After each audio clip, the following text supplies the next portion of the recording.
చంద్రబాబు నాయుడు గారు ఒక జాతీయ సంపద అండి. ఆయన్ని ఎంత మాత్రం ఒక వ్యక్తిగా చూసే వాతావరణం పోయింది. ఆయన ఒక వ్యవస్థ మాత్రమే కాదు, ఒక జాతీయ సంపద. ఆయన ఒక చిన్న మట్టి ముద్దను తీసుకొస్తే అందులో నుంచి బంగారాన్ని తీయగలిగే ఒక రాజకీయ మాంత్రికుడిగా చంద్రబాబు నాయుడు గారు పూర్తి పరిణతితో వ్యవహరిస్తున్నారు. కాబట్టి ఏంటంటే పేరుకే రాష్ట్రంలో ఉన్నారన్న మాటే కానీ జాతీయ స్థాయిలో చంద్రబాబు నాయుడు గారికి ఎలాంటి పేరుందో మాకంటే కూడా మోడీ గారికి బాగా తెలుసు, జాతీయ నాయకులు బాగా తెలుసు. అవును, సెకండ్ ప్లేస్లో చంద్రబాబు నాయుడు గారు ఉన్నారండి. So we are very much lucky that we are having Chandrababu Naidu garu as our chief minister.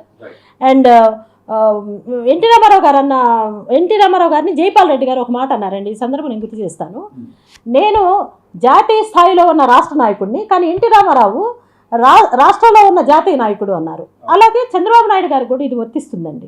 పేరుకే చంద్రబాబు నాయుడు గారు ఆంధ్రప్రదేశ్ ముఖ్యమంత్రిగా ఉన్నారు, కానీ ఎన్ని నేషనల్ ఇష్యూస్లో ఎన్ని ఇష్యూస్లో ఆయన ఒక డిసైడింగ్ ఫ్యాక్టర్గా ఉండి, ఒక పెద్ద తలకాయగా ఉండి, ఎన్డీఏ చైర్పర్సన్గా ఉండి, మహాకూటమి చైర్పర్సన్గా ఉండి ఎంతో అనుభవాన్ని గడించినటువంటి చంద్రబాబు నాయుడు గారు, ఆయనకు అన్నీ తెలుసండి. ఆ కాంబినేషన్లో పవన్ కళ్యాణ్ గారు కూడా ఈరోజు అంతే. అసలు చాలా అనుమానపడ్డామండి, పవన్ కళ్యాణ్ గారు సినిమా ఫీల్డ్ని దీన్ని బ్యాలెన్స్ చేసుకోగలరా లేదా అని అందరూ అనుమానపడ్డారు. కానీ వాళ్ళ సంపూర్ణమైన రాజకీయ నాయకుడిగా ఈరోజు పవన్ కళ్యాణ్ గారు కూడా చాలా పరిణతితో వ్యవహరిస్తూ ఉన్నారు. కాబట్టి ఏంటంటే చాలా అదృష్టవంతులుగా మనం భావించాలి. ఇంకో 10 ఏళ్ల వరకు ఎవరు ఏది చేసినా కూడా ఈ స్టేబుల్ గవర్నమెంట్ని ఎవరు డిస్టర్బ్ చేయలేరని నేనైతే గట్టిగా చెప్పదలుచుకున్నానండి. మీన్ వైల్ మాలాంటి వాళ్ళకు కూడా ఈ నామినేటెడ్ పదవులనండి, ప్రభుత్వ అనుబంధ సంస్థలకు సంబంధించిన పదవులనండి, ఏదైనా సరే త్వరగా వాటిని భర్తీ చేసి మంచి సేవలు తీసుకోవాల్సిందిగా అంటే ఈ నామినేటెడ్ పదవుల నుంచి కూడా lot of service we have to give to society. అది త్వరగా పూర్తి చేసి ఒక సంపూర్ణమైన గవర్నమెంట్ని త్వరలోనే చూపిస్తారని చంద్రబాబు నాయుడు గారు నేను ఆశిస్తూ ఉన్నాను. కాబట్టి ఏంటంటే ఇక్కడ లోకేష్ గారు, చంద్రబాబు గారు, తర్వాత పవన్ కళ్యాణ్ గారు, ఈ ముగ్గురు కాంబినేషన్లో బయలుదేరిన చంద్రబాబు గారు ప్రజాగళం, లోకేష్ గారు యువగళం, పవన్ కళ్యాణ్ గారి వారాహయాత్ర, ఈ మూడిటి కాంబినేషన్లో మొత్తం ఆంధ్రప్రదేశ్ని పౌరుడి నుంచి పౌరుడి దాకా అంటే 1 to 1 కలిసిన ఒక చక్కటి యాత్రతో ఈరోజు తెలుగు రాష్ట్రం చక్కగా 3 పువ్వులు 6 కాయల్లాగా వెలుగొందటానికి రెడీగా ఉంది.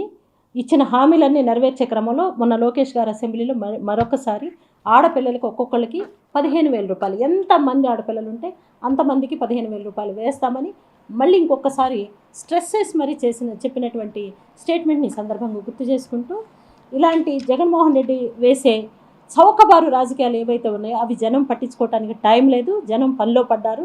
కాబట్టి జగన్ గారు మీరు కూడా తెలుసుకొని కొంతకాలం మౌనంగా ఉండండి, లేదంటే అసెంబ్లీకి వచ్చి నేర్చుకోండి అని నేను చెప్పగలను. చివరిగా శోభారాణి గారు, జగన్మోహన్ రెడ్డి గారు ఏదైతే ఎన్నికలకు ముందు 99% నేను మేనిఫెస్టో పూర్తి చేశాను, అన్ని మేనిఫెస్టోలో ఉన్న అంశాలను నేను ఉద్ధరించేశానని చెప్పుకున్న వ్యక్తికి 11 సీట్లే వస్తే 164 సీట్లు కూటమి ప్రభుత్వానికి ఇచ్చినటువంటి జనాలు మ్యాండేటరీగా వాళ్ళని నమ్మి ఇచ్చిన నేపథ్యంలో ఆయన రాగానే పెన్షన్ విధానాన్ని పెంచారు, ఉచిత ఇసుక విధానాన్ని తీసుకొచ్చారు, అలాగే ల్యాండ్ టైటిలింగ్ యాక్ట్ రద్దు చేశారు.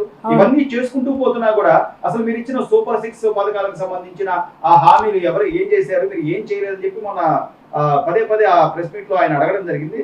సో అసలు ఏంటంటారు, ఇద్దరిలో ఎవరు నిజంగా ప్రజాసేవ చేస్తున్నారు? 5 ఏళ్ల జగన్మోహన్ రెడ్డి పరిపాలన ఈ 2 నెలలు కూడా పూర్తవని చంద్రబాబు నాయుడు గారు ఎన్డీఏ కూటమి పరిపాలనని ఆయన ముడిపెట్టడం ఎంతవరకు సమంజసం? నేనైతే చెప్తున్నానండి, ఆల్ సెడ్ అండ్ డన్. ఆయన ఒక చిన్నపిల్లలాగా పాఠాలు నేర్చుకునే స్టేజ్కి దిగిపోయాడు జగన్మోహన్ రెడ్డి గారు. తను అనుకున్న ఫ్యాక్షన్ రాజకీయాలు ఆంధ్రప్రదేశ్ మొత్తం రుద్దుదాం అనుకున్నాడు, అది కుదరలేదు, జనం తిప్పికొట్టారు. ఇవాళ అనుకున్నట్లుగా ఎన్నికల సమరంలో ఉండగా ఏ వాగ్దానాలు ఇచ్చారో ఆ వాగ్దానాలు 1 by 1 ఆచరణకు సాధ్యం కాదు అని అనుకున్నది సుసాధ్యం చేసే దిశగా రాష్ట్రం పరిగెత్తుతుండడాన్ని చూస్తూ ఉన్న ప్రజానీకానికి అర్థమవుతుంది. కానీ జగన్మోహన్ రెడ్డి ఇంకా విమర్శించడం ఏదైతే ఉందో దాన్ని తీవ్రంగా ఖండిస్తున్నాము.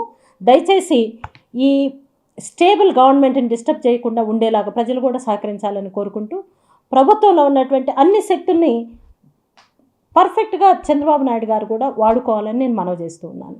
Thank you.